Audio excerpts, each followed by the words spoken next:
Oke, kita mulai ya. Pernah dengar soal dunia idenya Platon? Soal adanya sebuah alam lain yang super sempurna, di mana versi ideal dari segala sesuatu itu ada? Nah, hari ini kita akan bongkar tuntas ide itu. Dan apa yang bakal kita temukan? Wah, mungkin bakal mengubah cara pandang Anda selamanya tentang salah satu filsuf terbesar sepanjang masa ini. Biar kebayang nih seberapa pentingnya ini, kita harus sadar dulu betapa raksasanya pengaruh Platon. Ada filsuf namanya Alfred North Whitehead yang pernah bilang kalau seluruh filsafat barat itu ya cuma catatan kaki buat Platon. Maksudnya gini, hampir semua pemikir hebat setelah dia, entah mereka setuju atau enggak, pada dasarnya itu lagi ngobrol sama ide-ide yang pertama kali Platon cetuskan. Tapi, nah ini dia bagian paling serunya. Gimana kalau ternyata ide Plato yang paling populer, yang paling sering kita dengar di kelas-kelas filsafat atau buku-buku pengantar, itu ternyata sebuah kesalahpahaman raksasa yang udah bertahan ribuan tahun? Oke, mari kita mulai dari versi yang mungkin udah akrab di telinga Anda, mitos tentang dua dunia. Ini adalah interpretasi populer yang membentuk cara pandang banyak banget orang soal Platonisme. Teorinya kira-kira begini, katanya ada dua dunia yang terpisah. Yang pertama, dunia indrawi kita ini, dunia yang kita lihat, kita sentuh. Dunia ini katanya terus berubah, nggak sempurna, dan pada dasarnya cuma ilusi, kayak bayangan di dinding gua aja gitu. Terus ada dunia ide, sebuah alam lain yang terpisah, yang isinya bentuk atau ide yang sempurna dan abadi dari segala sesuatu. Realitas yang sejati itu di sana, bukan di sini. Cara paling gampang buat ngebayanginnya itu pakai analogi cetakan kue. Jadi, di dunia ide itu, ada satu cetakan kue kuda yang super sempurna. Cetakan ini terus dipakai buat nyetak kuda-kuda di dunia fisik kita. Makanya semua kuda yang kita lihat punya unsur kekudaan yang sama. Tapi ya gitu, semuanya nggak ada yang sempurna. Kayak kue yang keluar dari cetakan kadang ada cacatnya dikit. Kedengarannya simpel dan elegan kan? Sayangnya, ini hampir 100% keliru. Ini sama sekali bukan yang Platon coba jelaskan. Jadi, sekarang kita coba jadi detektif. Mari kita periksa beberapa keretakan dalam teori populer ini. Masalahnya tuh bukan cuma karena Platon nggak pernah bilang begitu, tapi juga karena teori ini malah menciptakan lebih banyak masalah daripada solusi. Coba deh kita pikirin bareng-bareng. Kalau ada bentuk ideal buat setiap benda, berarti ada singa ideal di dunia ide dong. Dia punya surai yang ideal, taring yang ideal. Atau gimana kalau manusia ideal? Apa dia punya kepala dan kaki? Nah, pas kita mulai mikirin ini secara harfiah, ide soal objek fisik sempurna di alam lain itu jadi aneh banget dan gak masuk akal. Platon sendiri sadar loh soal masalah ini. Dia mengungkapkannya dalam argumen yang disebut argumen manusia ketiga. Gampangnya gini, kalau ada manusia fisik dan manusia ideal, kita butuh manusia super ideal ketiga buat ngejelasin kenapa dua yang pertama itu mirip.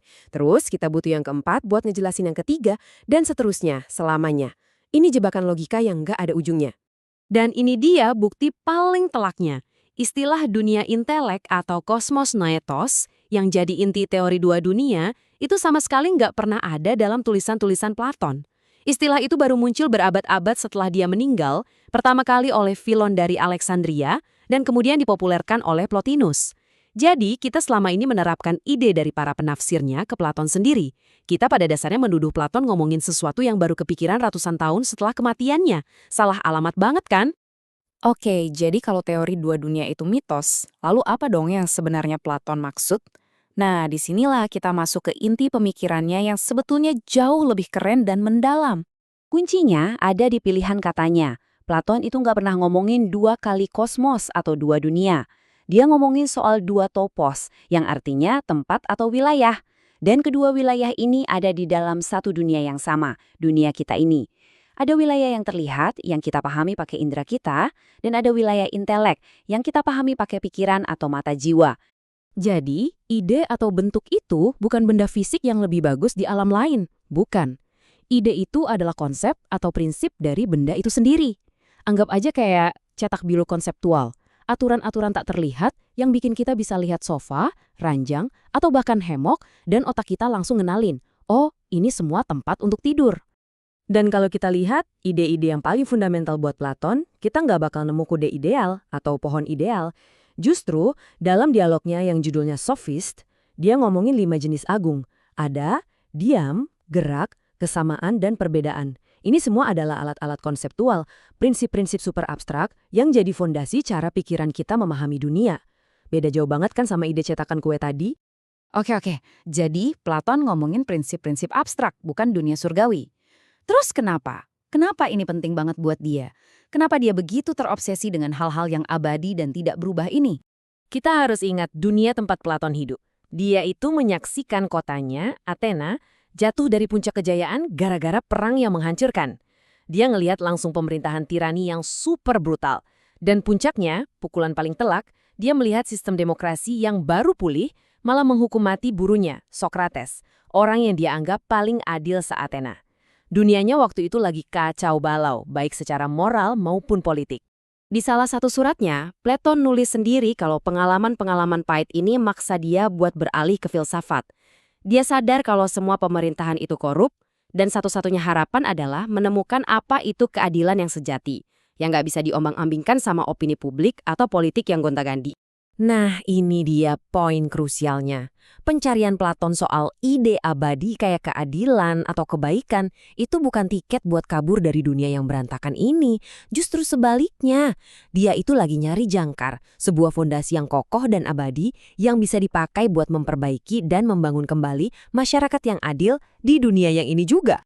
Jadi, kalau kita memahaminya dengan benar, citra Platon langsung berubah kan? Dari seorang pemimpi yang melamun soal dunia lain, jadi seorang pemikir yang sangat pragmatis. Dia lagi bergulat dengan masalah-masalah yang super nyata di zamannya, dan mencoba menciptakan perangkat intelektual yang kita butuhkan untuk menavigasi dan memperbaiki realitas kita. Dan ini meninggalkan kita dengan satu pertanyaan besar. Kalau kita aja bisa salah paham soal salah satu ide paling dasar dalam filsafat selama ribuan tahun, kira-kira fakta apa lagi yang kita anggap benar setiap hari, yang sebetulnya perlu kita pertanyakan lagi? Apalagi ya, yang selama ini kita lihat dengan cara yang keliru.